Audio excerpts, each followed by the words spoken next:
Welcome to Talking Feds, a roundtable that brings together prominent figures from government law and journalism for a dynamic discussion of the most important topics of the day. I'm Harry Littman. It was a Janus-like week in which the country looked both backwards and forwards. Backwards to the misdeeds of the Trump presidency and even farther all the way back to the attacks of 9/11. Forwards to the continuing fallout over the Supreme Court's abortion decision and the frustrating persistence of the big lie. Grand jury subpoenas of Trump's White House counsel and deputy counsel left no doubt that the Department of Justice is methodically investigating possible crimes by Trump and his circle. Meanwhile, a Washington-style scandal involving deleted texts from officials in several agencies opened a whole new front of possible misconduct by the former administration. President Biden approved a drone strike in Afghanistan that killed Al-Qaeda's highest-ranking leader, whose involvement with the terrorist organization extends back to the World Trade Center attacks. But his presence in Afghanistan, 1 year after the U.S.'s withdrawal, revealed the ruling Taliban's failure to live up to its peace agreement promises. A resounding rejection of a constitutional amendment that could have paved the way for a sweeping abortion ban in Kansas buoyed pro-choice forces and suggested possible wind in the sails for Democrats in the midterms. That same evening, however, several big lie proponents won Republican primaries, attesting to the continued influence of the former president. To help us try to navigate the turbulent cross-currents of these national and international issues, we have a fantastic group of expert commentators, all returning guests to Talking Feds. And they are Asha Rangappa, the Assistant Dean and Senior Lecturer at Yale University's Jackson School of Global Affairs, where she also teaches national security law and related courses.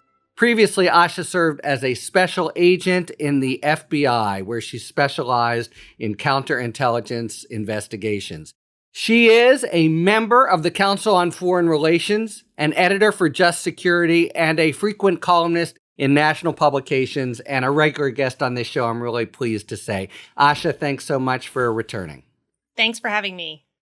Juliette Kayyem, a national security analyst at CNN and the senior Belfer lecturer in international security at Harvard's Kennedy School of Government, where she is faculty chair of the Homeland Security and Security and Global Health projects. She served as President Obama's Assistant Secretary for Intergovernmental Affairs at the Department of Homeland Security. She's the author of the book Security Mom and The Devil Never Sleeps, Learning to Live in an Age of Disasters, which we featured on a recent Talking Books episode, where we didn't cover, so I should mention now, her prolific surfing abilities that she just exercised this morning. Welcome back, as always, Juliette Kayyem. There will be no pictures, I'll just say that. Last time you came straight from the surf. Amazing. And finally, Erin Burnett, the anchor of Erin Burnett Out Front, which airs, of course, as everyone knows, on CNN, where she also serves as chief business and economics correspondent. Her extensive news coverage experience includes moderating the 2020 CNN New York Times presidential primary debate. Erin previously hosted 2 flagship shows for CNBC, and she's reported from around the world, including Afghanistan, of particular relevance today, Iran, Cuba, and across Africa and Asia. And her national security coverage includes a documentary, The Truth About Benghazi. Erin Burnett, thank you so much for returning to Talking Feds. Awesome. All right, let's start with the flurry of legal troubles for the former president. So there are increasing signs that the Department of Justice is aggressively focusing on his possible criminal conduct. I'd say the biggest recent development this week, though there have been several, were the subpoenas for Trump White House counsel Pat Cipollone and Deputy White House counsel Pat Philbin. How big a deal are the subpoenas in the overall scheme of things? It's a big deal. I mean, finally, we are seeing DOJ actually showing some interest in communications that were happening directly with Trump, as opposed to all of these peripheral events that are happening. And as we already know from the January 6th hearings, Cipollone in particular, I think, has a lot to add in terms of what the president was being advised, how much he knew about the legality and illegality of his actions, as well as what kind of advanced knowledge and planning he had about what was about to unfold. So it's really critical. I would be interested in Erin and Juliette's thoughts on this. My sense is from the January 6th hearings, he was pretty straightforward and forthcoming. I kind of read it as he just wants to get this out and be done. I mean, he realizes, and he realized it at the time when he said, we're going to be charged with every crime imaginable. Effing crime imaginable, I think he said. Yeah. So he understands exactly why he is where he is. And I think as a lawyer, he also knows that he's got to just tell the truth. I think it'll be interesting to see whether he tries to assert these privilege claims. I don't think they will go anywhere. And Harry, we've had these discussions offline about what the point is of them, because it really seems like it comes down to, if he were to do that, that it's sort of an act of self-preservation as opposed to really trying to protect the office of the presidency or assert something that actually has a strong legal basis. So we'll see if he tries to go that route. And again, I don't think in this particular setting, in a grand jury criminal subpoena, that those claims are going to go anywhere, because it's just a very different context and there's case law in a way that is very different than the separation of powers tug of war that might happen between the executive branch and Congress. Just to put a finer point on that, this really isn't. It's got the feel of it because it's like these other disputes. It's not a separation of powers issue. It's the executive branch wanting to know about possible criminal conduct in the executive branch. And the law is really clear. As you say, this happened with Clinton and Deputy White House Counsel Bruce Lindsay. The courts have been very clear. But I think it will be very interesting. It's sort of who he wants to be now in history. He's a sort of Washington Republican, not a crazy Trumpist. Even more so, that's the case with Philbin. And he could fight it tooth and nail and try to drag it out, as certainly Trump would, until 2024 and hope for a Republican. But I kind of agree with you. He was candid to a point, but then really clammed up in front of the January 6th committee, and they didn't have the time to push back. But DOJ won't stand for that. And will he really try to fight it tooth and nail and go down as kind of a Trump defender? Well, Harry, a lot of people who know him, he's got a practice, right? He's got clients. He wants to continue that. So he does want to go by the letter of the law. From everything we hear from people close to him, even people who really disagree with the role he took in the Trump administration, there's a lot of respect for him as a lawyer, as a person. So he kind of goes in, I guess, for lack of a better word, with that goodwill and expectation, it seems like. Yeah, I agree. But you make 2 points and they cut in different directions. He doesn't want future clients to think he'll too easily give up the goods. Mm-hmm. But on the other hand, he doesn't want to be the nasty obstructionist. And I think Philbin hasn't been focused on enough here because he is really on the straight and narrow. Remember, he shows up in the whole Ashcroft, Comey, hospital bedside drama on the good guy's side. And he has also a huge reputation for integrity. And I think they basically want to tell the story without seeming too eager to do it.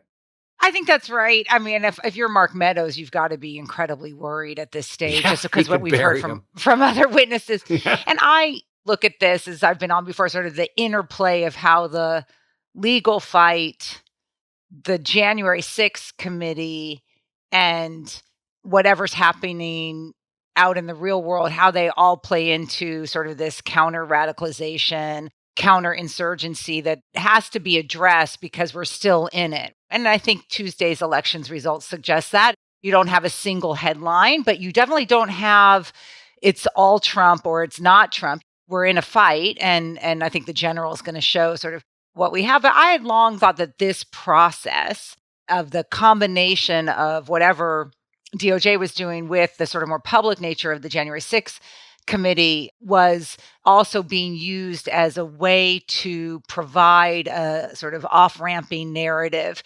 And you may not be the first off the Trump train, but you don't want to be the last. Yeah. And I think that's exactly what the White House counsel subpoenas suggest is they know so much more. And if you know something, you better come forward. And the January 6th committee is hinting at that. Even in August, when they're not meeting, they keep saying we're getting more people coming forward. If you haven't come forward, you've got to wonder who that is. And from a counterinsurgency play, I know Twitter wants decisive action, right? Trump is gone, never to be spoken of again. And I think what we have to do is just look at it as like, is he getting stronger or weaker through this process? And I think there's a lot of signs, they're not conclusive, that while he has a hold on the party, at least as it goes to violence and radicalization, the groups are turning against each other. They're disseminated. They can't raise money. He can't fill a room. I mean, I'm a lawyer, and so I do want, the criminal thing. But like, I think I've come to terms, like if he dies rich in Palm Beach with like his disgusting people around him, I'm sort of fine with that as long as he doesn't run again. And to Juliette's point, I think that what she's saying is really important because I think we're such a law and order kind of society where like we love to see people in orange jumpsuits. To us, that's the only form of accountability that matters. And I think it is a type of accountability that's really important. But I think we don't want to underestimate the power and importance of what the January 6th committee has achieved. Yeah. Because I don't think standing alone, DOJ could have done what it has precisely because they don't have the scope and the ability to present the kind of evidence that the House has been able to do. It would have been inadmissible. It would have been irrelevant to whatever they're charging. And this is like a huge narrative that I think matters in a very, very important, practical way, regardless of what happens in the criminal context. You know what's really interesting as you guys are drawing this distinction between how this ends up and then the whole criminal procedure part, Harry, Ty Cobb, who obviously was, Trump's defense attorney during Mueller, he surprisingly thinks that there's a lot of evidence for criminal charges. But what he does think the committee's achieved, to Asha's point, is he doesn't understand kind of why Congress hasn't already moved ahead on what he feels the committee has proved in all these hearings, which is, aid and comfort to the insurrectionists and the 14th Amendment, I guess Article 3. So he thinks that if they would move forward on that, they could disqualify Trump from office forever. And he thinks they've more than established the ability to do that. And that would be totally separate even from any legal charges that the DOJ may or may not pursue. I just think we need to think about what is success, right? So success may be him in an orange jumpsuit and whatever. And people who are pushing for that, I was like, you might fail. This may not happen. That's a big deal to put a former president behind bars, and that's going to be years away and whatever. There's a whole bunch of pieces before that. But if success can be measured in his isolation, his denigration, his humiliation, the ties to violence and everything, that's actually success because the alternative is really, really bad. And I think you're starting to see this in independent polling, even in Republican voting. And then you add on all the other stuff that's going on, whether it's abortion or whatever else. Like, yeah, he can't be isolated. And I often think we have a tendency to think of him as Voldemort, right? Like, because like nothing got him.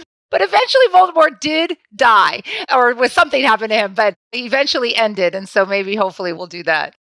Yeah, it's the Juliette Kayyem maxim, take the win. Take the win. And of course, he took it on the chin for many quarters, and he continues to, each of which provides a measure of accountability and a measure of retribution, right? He's now got to stand for depositions, it looks like, in New York with the New York AG civil suit. He's going to have to face a lot of questions anyway about things he's never revealed before. The civil suits by the Congress people and the police officers are now going forward. That could be both big financial pitfall and also reveal information. On the other hand, just this week, as you mentioned, we had candidates and several, sort of big lie folks. By the way, on Ty Cobb, I just want to say, as one who watches too much cable TV, like most of us, kudos to you, Erin, for that piece with Larry Tribe that actually in-depth, 12-minute, you watch sort of the whole day's news. And by nature, everyone digs as deep. And that was really a change of pace I thought was hugely effective. Oh, thanks a lot. Yeah, no, 12 minutes was a long time. But having talked to each of them and put them on, I realized, even when we put someone on again, you kind of refresh your memory. Wait, where were they exactly on this point? Where were they on this charge? And then putting them together, it was literally like doing the Venn diagram. Yeah. And realizing they agreed on almost everything. Yeah. Tribe goes a little bit further on sedition and full insurrection, but Cobb is not far behind. I thought that was pretty amazing. I want to just double back quickly to a point that Asha made at the very beginning, which was in praising the subpoenas. You said finally, and they're getting off the dime, et cetera, without revisiting that debate, because DOJ says, look, we've been doing more, but we can't publicize it. And it's the witnesses being in the grand jury who then come out and blab, and that's how we know. But is that storyline, would you say, now put to rest? So is there any remaining reason to doubt that Trump really is now directly in the crosshairs? It's deadly serious on DOJ's part, and the concerns about getting off the dime late, whatever they might have been, are now in the past? Well, it's yes and, right? Yeah. I mean, yes, they have him in the crosshairs, and they got started really late. Because I think that when you see Mark Short, Greg Jacob, Pat Cipollone, like, they're, as far as I can tell, still in the early stages. Like, he's not going to be indicted tomorrow. They're gathering the information, you know, presumably interviewing them beforehand before they go into the grand jury. But, like, this should have been done a year ago, frankly. You tell me, Harry, but if I was imagining how this investigation would go, I would have looked at the people around Trump while their recollections were fresh. Yeah. So that you can preserve that evidence, so you can get their stories and they remember. I mean, it's now 18 months later and they're offering up what they know. Of course, they've been interviewed by the committee, so you have that. But I don't know what they were doing for a year. And I have some serious concerns because there's a theory that's been floated, and by reputable people. Preet Bharara was interviewing Carol Leonnig and other prosecutors who have suggested that Merrick Garland decided from the get-go that he just wasn't going to go after Trump, and so why bother going down this unless the other trails led to him or something? And to me, that's a dereliction of duty. You don't know what you're going to find until you investigate. The decision to prosecute is very different than the decision to investigate. Of course, when you gather all the evidence, you may look at it, you may decide you're not going to bring charges either for sufficiency of evidence or for the kind of reasons that Juliette mentioned. This is just going to create all kinds of chaos. But that doesn't mean you can't gather the evidence. And I mean, even Mueller knew that he was bound by this DOJ policy of not indicting a sitting president, that's probably not going to be the outcome of him when it came to Trump. That didn't stop him from gathering the evidence, and even says in the Mueller report, we did this to preserve evidence while it was still available and memories were fresh. So I don't understand what the delay was to this day. I don't know if Juliette has a theory about that. No, I haven't practiced in so long, and I never was a criminal attorney. So there was like a debate amongst the lawyers about too slow. He's probably doing something. But I take your point about preserving the evidence, because even for those of us who sort of follow along, I tend to forget like major pieces. This was true of the Mueller report as well. When you finally read it, you're like, oh yeah, I forgot about the pinging signals to the bank storyline. But I have no idea. Is there a hope that some sort of other resolution comes into play, either a political one, of which certain charges are dropped, not criminal, but civil charges, or the January 6th committee? I don't know. I don't know what deal could be made that he stays off the ballot. I tend to be sort of singular on that. You just want him out, right? The way the Republican Party is now, if you have a fractured primary, which is how these crazy secretaries of state got in, it was the fractured primaries because the alleged GOP will not take responsibility and tell people to get out of the freaking race, put one person who can win. So don't tell me this is the Democrats' fault for picking someone else.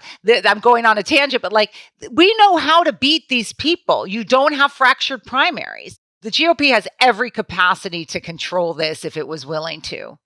Let me bring it back and make a couple prosecutors' points. First, I'll just say, from having been there and worked pretty closely with Merrick Garland, I don't credit the supposition that it's all been in the tank from the start and he's just going to be looking for a way to fold his cards at the end. You just don't do the kind of investigation he's doing now if that's what you're planning.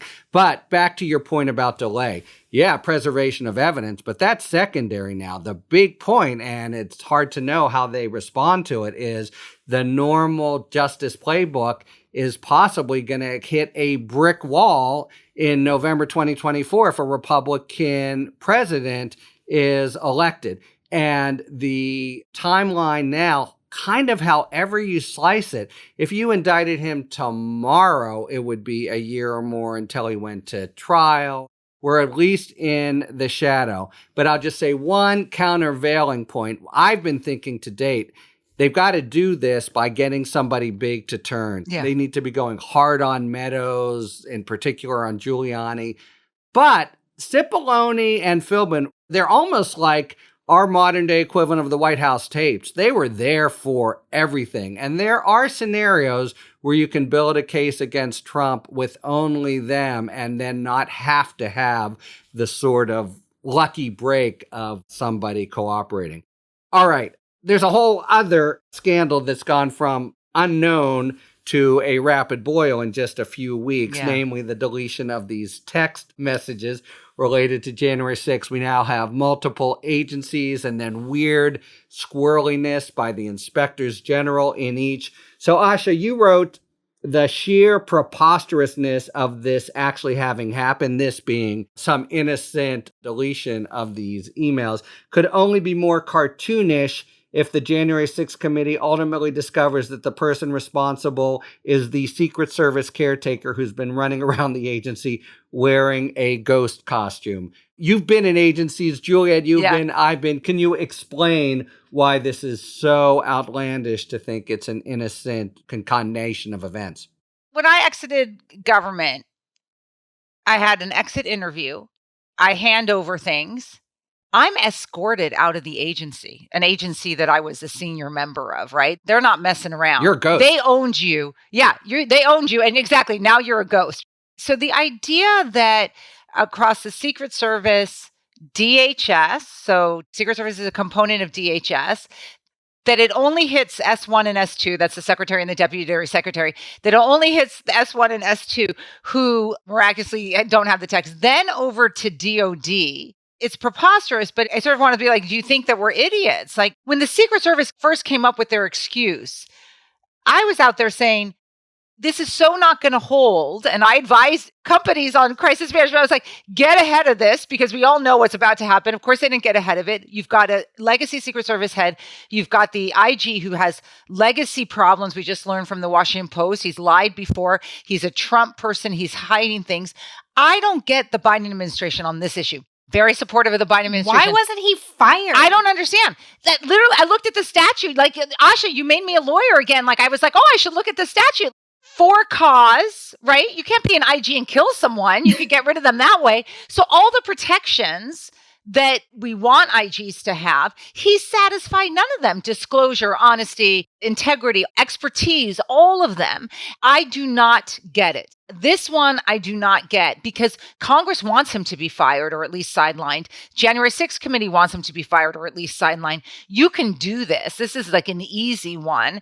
And you get someone else in, or you get DOJ or Treasury, which used to oversee the Secret Service in. They think we're stupid. Like, this is ridiculous. And just one more thing on the secretary and deputy secretary. Who say, by the way, we didn't ripe anything. We gave them over and we don't know what happened. And by the way, acting secretary. Illegally acting.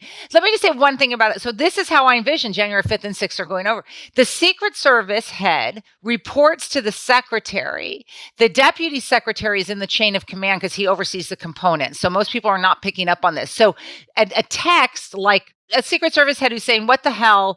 He wants to go to the Capitol. My guys are saying, I need some counsel, would go to the deputy secretary and the secretary. So this totally makes sense to me, is that the Secret Service head was looking for like an adult. He was looking for an adult and no one's playing it. And by the way, it's really unclear who was in the legal department during this whole time. Yeah. Because as I write in that piece that you cited from Harry, typically a preservation hold goes through the general counsel's office. They identify the people who might have these kinds of documents or information. They tell you not to delete anything, and you comply. Meanwhile, back at the ranch, Trump had fired the general counsel. He's not replaced until after Biden comes into office by Jonathan Meyer. I don't know who's running the legal department ship while all of this craziness is going on. And it's not just that there are 3 agencies, but there are 3 agencies, each of whom we have reason to believe have really important evidence about January 6th. Trump calls up the secretary and badgers him to seize the voting machines. And obviously the Secret Service figures in the whole brouhaha on the 6th, et cetera. Erin, I wonder what's your journalistic instinct here. It feels to me like this is metastasizing quickly. Is this going to continue to expand? And what's got to happen to get to the bottom of it? Well, I think that when the Defense Department got added to it, that gave it some real oomph for sure. I think the first set of defense that came out from the Secret Service, right, which was that basically individual agents were in charge of updating their phones and they didn't do so. That was initially a little hard for people to understand whether that would be true or not true, because obviously a lot of people in their jobs can understand that excuse. When you explain how things are different, when you're working for the federal government, when you're working for the Secret Service, it starts to take on a different tone and tenor. But I think at first the story moved a little bit more slowly, as you may have noticed, because there was a real lack of clarity about what really happened at Secret Service. And did they really hand them all over? And then there was a mistake. But then as it's metastasized into something bigger, when you think about what's at stake here, depending on what actually happened, and if you're looking across, as you point out, multiple agencies, if there was any sort of a conspiracy, I mean, obviously what you're looking at with destruction of evidence in this kind of a case would be 20 years in prison or something up to that. I mean, it is an incredibly serious thing to even be talking about. I mean, it's big stuff. And basically, it seems to me, it's very mysterious what happened, but it's pretty simple what has to occur now. You just have to get them under oath and hear it all. And that's really DOJ's purview. It seems to me they already have more than enough to open an investigation on just what you're talking about, Erin, on obstruction. And yeah, this could be as sinister as, well, I was going to say as it gets, but we've been dealing with a lot of sinister conduct.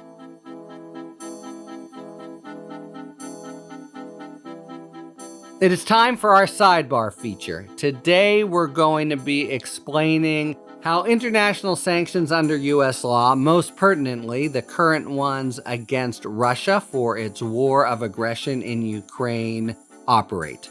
And to do so, really pleased to welcome Jeff Perry, an actor with a wealth of experience in television, movies, and stage. He is best known for his roles as Richard Kadmisky in My So-Called Life, Thatcher Gray in Grey's Anatomy, Cyrus Bean in Scandal, and Inspector Harvey Leak in Nash Bridges. So I give you Jeff Perry on international sanctions under U.S. law. How do international sanctions work under U.S. law? Early in Russia's recent invasion of Ukraine, U.S. and European leaders announced sweeping sanctions on Russia, President Vladimir Putin, and various oligarchs. The sanctions effectively deprived the sanctioned parties of any use of billions of dollars in assets.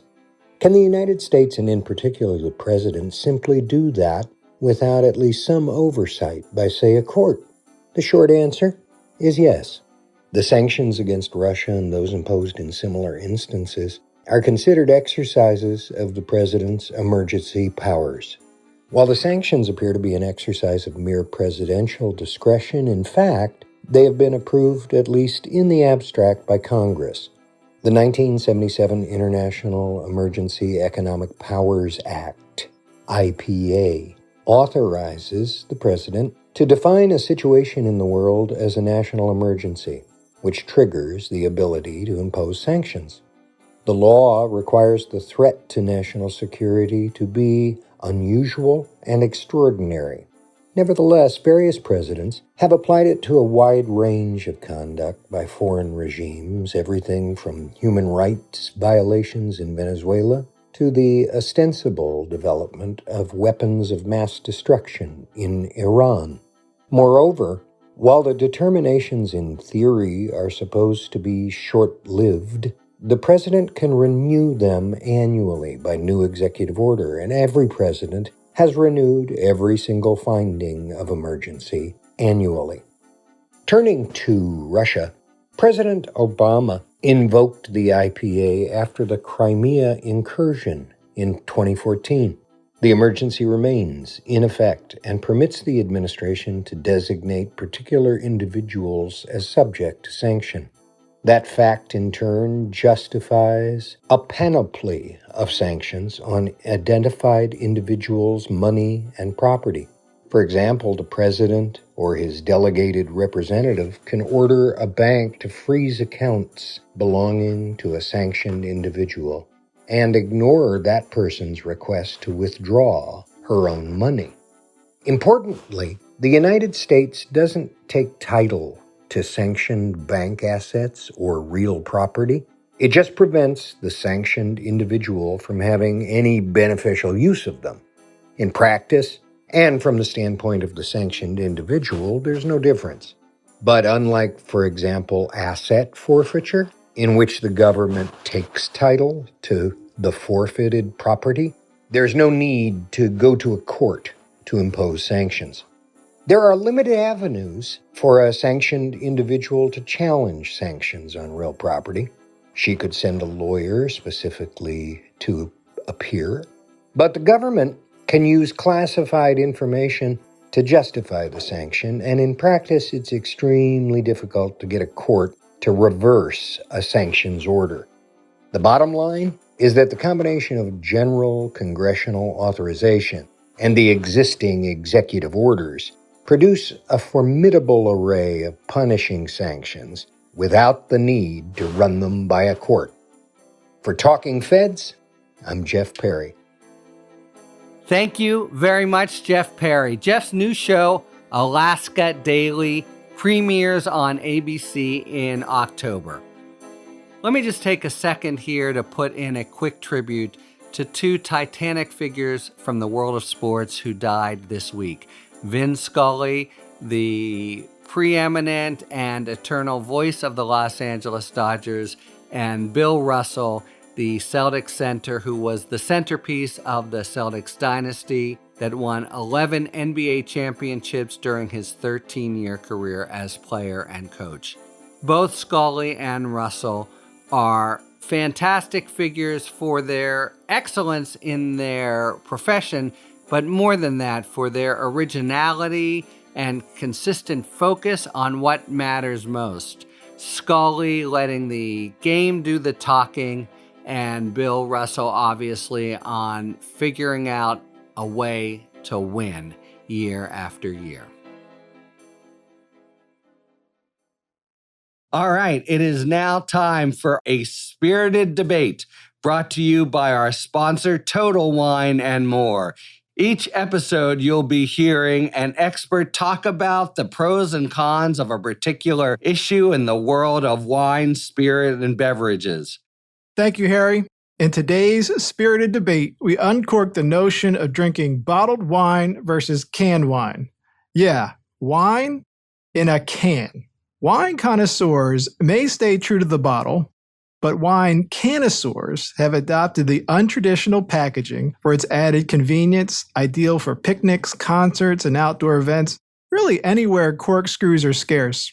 And since aluminum cools faster than glass, it reduces the time it takes to chill your favorite Sauvignon Blanc.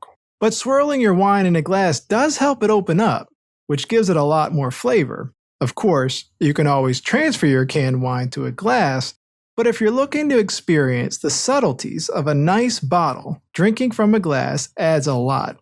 There are wines more suited to the bottle, and there are those well suited for the canned life.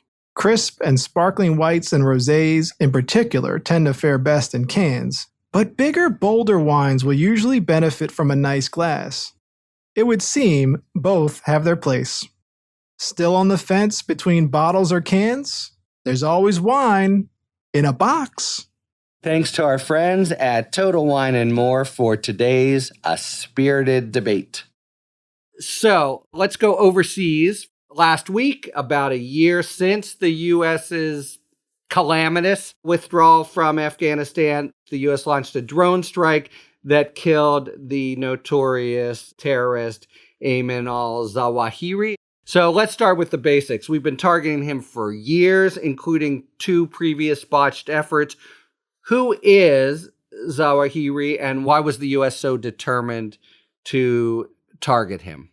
So I'm so glad you asked this first question, because he was not a mastermind of September 11th. So he's horrible, but we got to get our narrative straight. He's not even a deputy around September 11th. He rises as, of course, the leadership gets eviscerated in the war in Afghanistan, not made for prime time in the sense he's not an outgoing person. He's not known to have adherents that fall at their knees for him. He is a quiet, ruthless, evil, horrible human being who rises up through Al-Qaeda because of both the deaths of others, and he becomes very close with bin Laden in those years. We lose track of him at various moments. Where is he? We go after him and miss.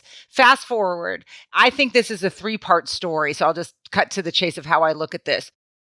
I do think there's something to decapitating, eliminating even the spiritual leader of a terrorist organization 20 years later, responsible for 3,000 American deaths. I think wherever he was in the pecking order, he chose the role he's in. And to the extent that the operational control of Al-Qaeda is still in question, or even the relationship with the Taliban, this is good. And we should take the win. Number 2 is, I think it was a real win for the Biden administration a year after their exit was so messy and complicated, and we can debate that another time. But the president decided to exit. The Taliban comes in, and in the world I'm in of counterterrorism and homeland security, they say our capabilities will be relatively the same because we'll have what they call over-the-horizon capabilities. That's just simply, you don't need boots on the ground. It's human intelligence. It's drones. What we can do even if we're not working with the Taliban directly, yeah. And that seems to be awesome. I mean, when you get the details of what they did, Zawahiri was sort of an idiot because he had habits. They got him because he always went to the balcony at the same time. I'm not feeling sorry for him. The third, though, is I do think this is a story actually more about the Taliban, and that the importance of the kill was because the agreement in quotes, said that they would not harbor terrorists. He's in Kabul. That's not even harboring, that's hosting. Yeah, I mean, he's in the area, as I gather, where the government officials live and the ritzy, right. Yeah, it's ridiculous. But I think it gives the U.S. much more leverage in trying to continue its isolation of the Taliban as it tries to market itself as the new Afghanistan. And we also do have interests there, Stu. We have American prisoner. We have others that we want to get out. So I think, we have a bargaining chip. That's good. Again, the win. All right. So we get a bullish view then of the actual idea of targeted killing. It was really impressively surgical, but is it legally uncontroversial to kill someone from halfway around the world like that? And what sort of oversight is there about it? Asha, I know you've done some thinking about that. Yeah, I mean, this is something that I teach every year in my national security law class, and it's a very complicated arena. And I think the killing of someone like Zawahiri kind of obscures a lot of the problematic aspects because they're not all Zawahiris. That's a really good point, because we're really how many did Obama do? Right? Yes, it increased exponentially under Obama. And even Trump went beyond the legal authorizations to order a strike on Soleimani, which became very problematic for a number of reasons. But, for example, Harry, the 2 botched attempts that you mentioned before killed 76 children and 29 adults. And so, in addition to that collateral damage, there's also issues about violating other countries' sovereignty. And basically, the legal basis here rests on 2 primary authorities. One, domestically, is the AUMF, which has been in place since 2001. That old chestnut, it's still doing work. Yeah. And then the second, the international law principle of preemptive self-defense. Yeah. And this idea that if you are under imminent attack, the U.S. justifies it under international law by saying we have to attack. And I think when you look at Zawahiri, both of these, you're kind of stretching the bounds of both of these concepts, right? We're 21 years later. Are we really under imminent threat if we've withdrawn all our troops from there? So again, this is a success. He's a bad dude, no doubt. But I think we also need to look at what are we using to justify this? And how can it be abused under the wrong authority? Because there's also no oversight. Unlike something like even FISA, which is just like electronic surveillance, which has judicial oversight, congressional oversight. We just kind of let the executive branch do whatever the hell they want and have been doing this since the Bush administration. And like I said, that has possible bad repercussions, including national security implications to us, as we saw with the Soleimani strike. And just to put the lawyer's point on it with what exactly we're saying, because we've been advancing it for many years and there's really no way to test it, but it's imminent. Why? Is there an imminent threat from him? We've interpreted that to say, if we may not get another shot at him ever, that somehow stands in for or is the functional equivalent or even qualifies for imminence. And you just have to state that argument to see that it's assailable. Okay, Erin, I wanted to ask you about what now happens with the Biden administration. As Juliette points out, they promised in one fashion or another that they wouldn't be harboring terrorists. Now, after taking him out, is Biden going to need to do more? Is he going to have to respond against the Taliban government in some way? And what options does he have?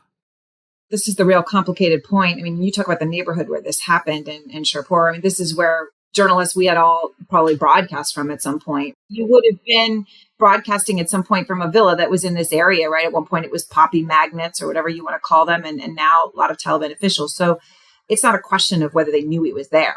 They knew he was there. He was welcome and they had him there. And that is a reality. So the Biden administration has to deal with that. But even late this week, Chris Wray just testifying before Congress saying that there's a higher concern about terror attacks on U.S. soil and the aftermath of this, despite the great degradation of Al-Qaeda, but specifically referring to growing intelligence gaps because of U.S. forces not being there. So obviously, this is a huge achievement for intelligence, and there's no other way to look at it, right? Yeah. Stunning achievement. But that they are seeing these huge intelligence gaps and networks that you may have had when you're no longer with them all the time become a lot harder to maintain. So they have that sort of operational challenge that they're actually openly talking about facing, in addition to, Juliette referring to the Doha agreement, right? This huge foreign policy challenge that they have.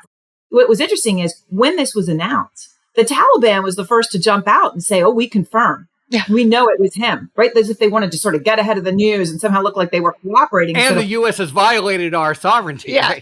Right. Sort of, don't worry, you don't need DNA. We know you got him. So there is something being played out here in the background. Let's take this as a closeout question. And as we're talking, it's striking me, you three have very broad, but also diverse experience, including, Erin, all the time you spent reporting in Afghanistan. So Biden comes right out and says, Americans are safer today. On balance, does it make Americans safer, as Biden proclaimed? I don't think any of us know if was there imminent planning. Yeah. I think that's hard. And also, will this killing actually mobilize people to retaliate? Yeah. That's a question you always hear. Oh, now they're really mad. But these are kind of implacable enemies who want to do everything they can. What do you, with your experience, take as the sort of practical likelihood that something like this will eventuate in a reprisal? I mean, don't we really have people here who can't get any nastier? Well, I mean, the UN, someone was referencing the other day, says that the number of Al-Qaeda fighters in Afghanistan has doubled since the Taliban took over last summer. Juliette was giving such great context about Zawahiri and who he is anyway. That's not going to stop, no, right? Whether Saif al-Adil or whomever it is ends up running it. And then there's all the other, obviously, interrelated and non-related terrorist organizations. But to your point, it's an implacable foe. And in a sense, maybe it goes back to what Juliette said, right? You take the win that the United States does not forget, and justice deferred is not justice denied. Yeah. And that may be all you really know you can say. Mm-hmm. Yeah. And I think it's harder with each of these things for them to reform. I mean, part of it is back to how do you measure success? Is there capability to plan something very, very organized, multifaceted? 9/11 would be very, very hard, but the July 7th type event, or Paris that you saw with ISIS, July 7th, the London attacks, a lesser terrorist attack is also a success, right? So, I mean, it's harder for them to organize, harder for them to communicate, and harder for them to recruit. I'm very careful about what I call Trump. You can call him whatever you want. But this is where I think it's very consistent with what I've been writing about Trump and de-radicalization. In the history of terror organizations, and I won't call what's happening here terrorism, just sort of violent organizations, they require certain things. They require, of course, leadership. They require money, which is harder to do. And they require the narrative of the win. So ISIS grows as it's capturing land and begins to fall apart as the land is captured back. Doesn't matter who's captured it back, if it's the Syrians, the Russians, or the US. And so winning becomes a narrative. And that's what Trump really always had. And now moving forward, once again, I'm just saying there's theories of radicalization that apply to whatever group you're talking about. And I think that that's true. It's just hard to get people to kill themselves. I mean, I know there seems to be an infinite number of them, but to kill themselves for a losing cause, they need a narrative of the win. And this was a loss for them. Yeah, that's a really good point. They seem inhuman to us, but there has to have some human motivation. I mean, presumably, well, we're told he was kind of a figurehead by now, 71 years old. Yeah. But this notion, Erin's point of, look, we're not going to forget, if you do this, it might be 5, 10, 15 years, but you won't live out your natural life. If that is a meaningless kind of disincentive, then take the win. What world are we in? Okay, I wanted to spend a few minutes anyway back stateside with the fallout from the Supreme Court's overruling of Roe versus Wade, which is, if anything, growing more fevered. So 2 important developments this week. The Department of Justice sued Idaho, which is on the verge of enacting an extremely severe near total ban of abortions, and they're going to, put doctors in jail, et cetera. Let's get back to that just briefly at the end, but I want to focus a bit on Kansas, where voters overwhelmingly rejected a constitutional amendment that could have paved the way for basically, again, a total abolition. Kansas, very red state. This was the first, I think, plebiscite on abortion rights since Dobbs, and it came in this very conservative state. Can it be dismissed as a fluke, or must it be taken as a harbinger of political sentiment in the country? Harry, you know what's really interesting on this front? Everyone saw this story as a wow story, and they were right. But in one sense, we were all wrong.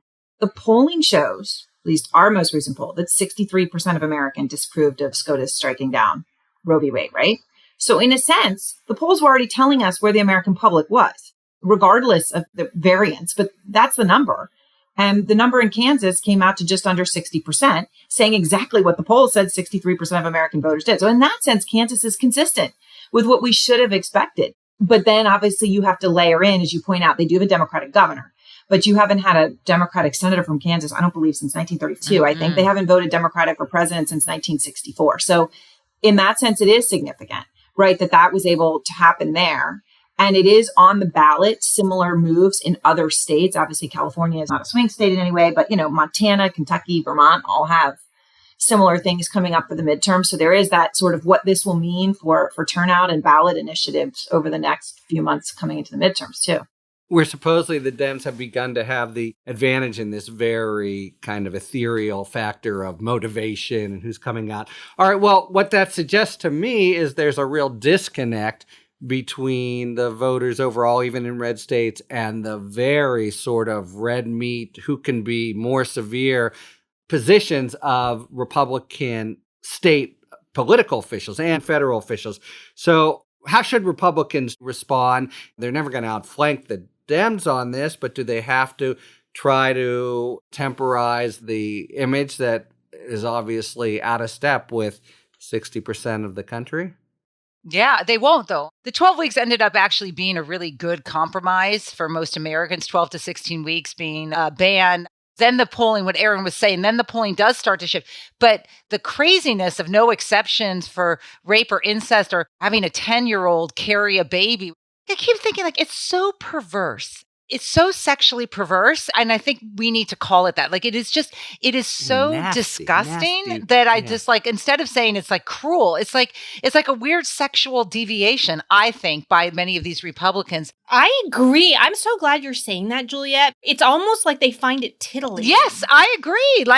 Ooh, a 10-year-old is having a I don't know. That's the sense that I get. There can be no rational reason. But it's power. It's consistent with a notion that the victimized woman is not actually victimized because she's not an equal. So they blew it, and they won't solve it, because here's the problem with them, and it's good for the Democrats, which is they can't stop. In other words, this federalism thing was a bunch of nothing, right? The idea that they really thought it should go back to the states was now being proved a lie. They don't actually like it. The anti-abortion movement is now moving to a federal ban. That is, for the things that I look at, like radicalization, violence, this is the worst scenario because they won, and yet they're realizing they didn't win. This is a really bad place to be because these abortion clinics will still be open. Courts are ruling in favor. So you've got this really toxic arena in which their lie about federalism, let it turn to the states, is now being exposed. That it turns out, like what Erin was saying, like 60+% of Americans who vote actually don't want it. So I think they're stuck because hours after, someone who's likely to run, Vice President Pence, says he wants a federal abortion ban. And that now has become the metric for if you want to win the primary in the Republican Party. All I have to say is game on. Yeah. The dog caught the car. I have to be honest with you. I am not interested in the GOP figuring out how it's going to moderate. They know exactly how to moderate, and they miss every opportunity. And so at some stage, you have to just believe they don't want to do it. And to Erin's point, I hang around 21-year-old girls because that's my daughter's peer group. This is a generation that this is not up for discussion. Let's just put it that way. This is a topic I'd like to discuss for much longer. We can't today, maybe later. Let me just close out here on Juliette's point of, the dog that caught the train or whatever. The Supreme Court, the tenor of the opinion is finally, after this terrible misadventure by the Supreme Court, we're now finally settling it, returning it to the orderly democratic process. Are we looking at many years of increasingly bitter battles over abortion, or is this a sort of temporary period as legal regimes settle out in various states and everything's going to be nice and stable in a couple years? I think it's going to be ongoing. And Harry, I'll just quickly comment on this federal lawsuit since I did my federal jurisdiction refresher on preemption. That was brave. That was above and beyond talking feds duty. Thank you. Yeah. So basically this Idaho lawsuit, the DOJ is basically saying hospitals, providers who take federal funds, Medicare funds, are obligated to comply with a law. I forget exactly the law, but it's a law that guarantees emergency medical care. Yeah. And they're saying that Idaho's... It obliges federal... It's an emergency. It's a fuck... Yeah. It's effing... I think that's a fair fuck, don't you think? What do you do with F-bombs on live TV, Ms. Burnett? You let them rip. You can't. Then you say sorry later. Okay. Right. But that Idaho's ban, which, by the way, does have threatening the mother's life exception. Yeah. I think what the DOJ is saying, there are many situations short of it causing death that can be an emergency that doctors may need to perform this to stabilize a patient. And by banning this, doctors are unable to comply with this federal law. And therefore, there's a preemption issue. Preemption meaning that federal law is the supreme law of the land and they can't comply. I think this is an uphill battle. Oh, interesting. There's kind of a presumption against preemption to begin with. And this kind of preemption, which DOJ is arguing, is called implied preemption. It's not stated in this emergency medical law. What DOJ is saying is that the Idaho law creates an obstacle or makes it impossible for doctors to comply. And here's the rub, is that when you get to that, you're looking into congressional intent, which means that you're often looking extra textually, since the preemption isn't mentioned explicitly in the statute. And I'm going to go and point out that we don't have a lot of extra textualists on the court right now, right? They want to look at the text. And so they're going to, I think that you're already starting from this presumption against it unless it's explicitly stated, or something like nuclear safety or aviation, which is a clearly federal interest. Yeah. This is not. I mean, states regulate medical care all the time. They regulate doctors at the state level. So that would be my initial impression, that I think it's a very creative argument. I think it's the argument that DOJ should be making. But I think there's a hook, right? Because you do have federal funds here. And I don't know why they can't follow the South Dakota versus Dole model, which is, hooking federal funds to states' creating certain kinds of laws or exceptions or minimum standards to get that funding. That's another avenue. As you said, Harry, it's a spending clause, it's not a preemption clause, but that would be up to Congress. That's not something the DOJ can litigate. DOJ is litigating what it can. So I think it's an uphill battle.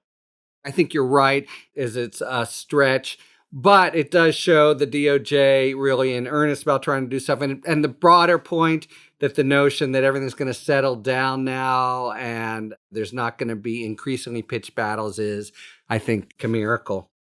All right, out of time, man. On all three of these topics, I wish we could go 2 more hours. We just have a minute left for our final feature of Talking 5, where we take a question and each of us has to answer in 5 words or fewer.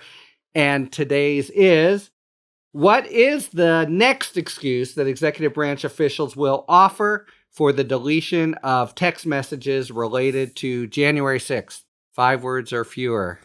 Anybody? Everybody? Oh, wait, I got one.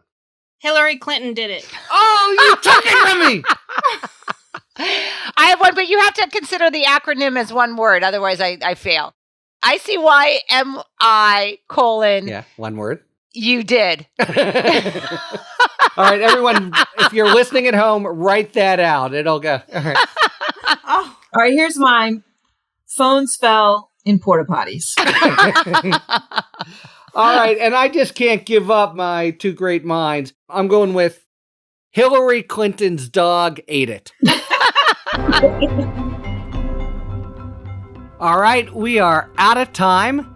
Thank you very much to Erin, Juliette, and Asha. And thank you very much, listeners, for tuning in to Talking Feds. If you like what you've heard, please tell a friend to subscribe to us on Apple Podcasts or wherever they get their podcasts. And please take a moment to rate and review this podcast.